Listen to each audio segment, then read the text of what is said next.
नमस्ते and welcome my dear aspirants. Previous video में हमने 3 5 ईयर प्लान को डिटेल में डिस्कस किया।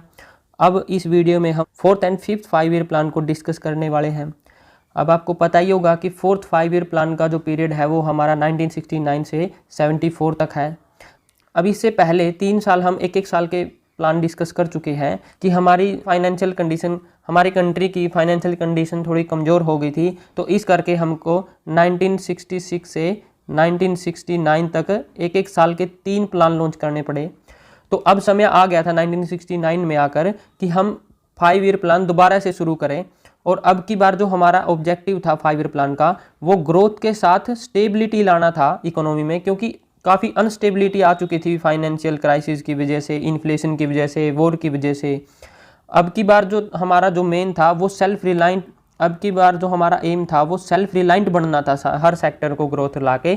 और हमने टारगेट लिया कि 5% से हम क्या करेंगे, ग्रोथ करेंगे। और साथ में हमारी जो एक्स प्राइम मिनिस्टर थी श्रीमती इंदिरा गांधी, उन्होंने गरीबी हटाओ का नारा दिया और फुल मेजोरिटी के साथ गवर्नमेंट बनाई। इसी दौरान आपको याद होगा कि 1971-72 में पाकिस्तान के साथ हमारी एक लड़ाई और छिड़ जाती है, जिसकी वजह से थोड़ा सा और फाइनेंशियल क्रंच आ जाता है इस 5 ईयर प्लान में। और हम जो इसके ऑब्जेक्टिव थे उनको टोटली तरह से अचीव नहीं कर पाए थे।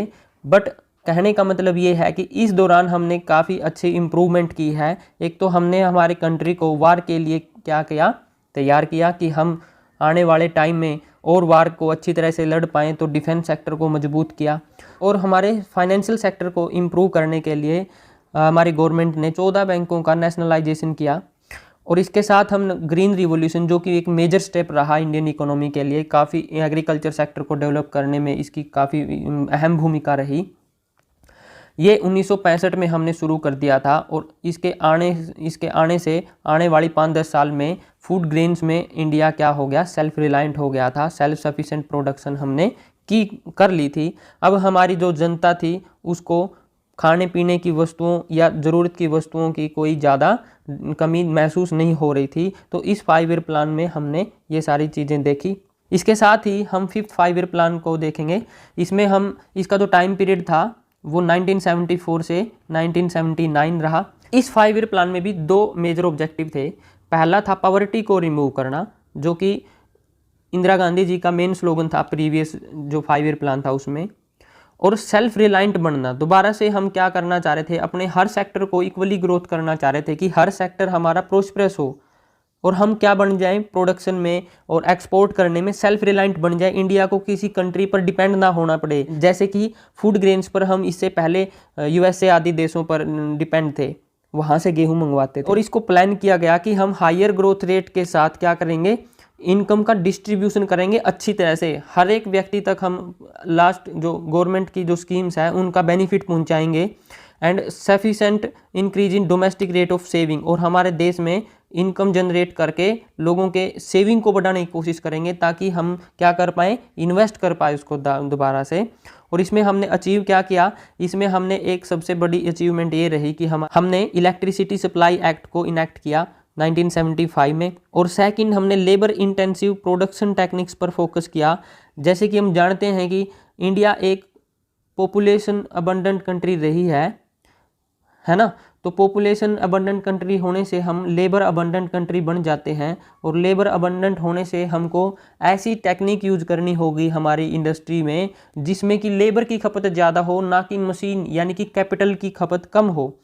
क्यों? क्योंकि हमारा जो लेबर है, जो हमारी पॉपुलेशन है, उसको हम क्या कर पाएँ, एम्प्लॉय कर पाएँ। जो टेक्नोलॉजी हमको बाहर से और अपने देश में बनानी थी, हमने इस बात का विशेष ध्यान रखा कि उसमें लेबर का इंटेंसिव यूज रहे।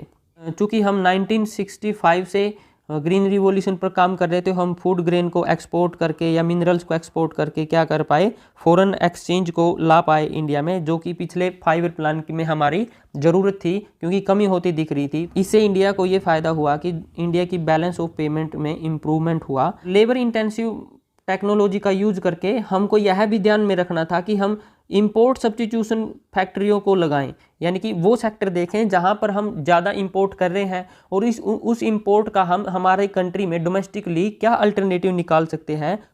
और उन इंडस्ट्रीज़ में आपका chemical, paper, minerals and equipment industry I, जिसमें कि हमने क्या किया, इंपोर्ट को सब्स्टिट्यूट करने की कोशिश की। 1979 में फिफ्थ 5 ईयर प्लान के ख़त्म होते ही ये ड्यू टू पॉलिटिकल कियोस 2 साल का दोबारा से हमको गैप लगाना पड़ा, क्योंकि यहाँ पर कोई भी गवर्नमेंट मेजोरिटी में नहीं आ पाई थी। तो इस दौरान हम कोई भी 5 ईयर प्लान लॉन्च नहीं कर पाए प्रॉपरली, और हमने वही एक एक साल का 5 ईयर प्लान को लॉन्च करना सीखा। तो अभी तक हमने first 5 year plan, second, third, फिर 3 साल का गैप, फिर फोर्थ, फिफ्थ और अभी 2 साल का गैप, यहाँ तक 1980 तक हमने पूरा किया। अब नेक्स्ट वीडियो में 6 से 12th 5 ईयर प्लान को देखेंगे, और साथ में 2015 में जो हमने प्लानिंग कमीशन की जगह नीति आयोग बनाया, उसकी ट्रांसफॉर्मेशन, उसके एक्ट और उसके काम करने के तरीकों को देखेंगे। This is all about today's class, and I think आपको वीडियो इन्फॉर्मेटिव लगी होगी। Thank you for listening. I really appreciate your time.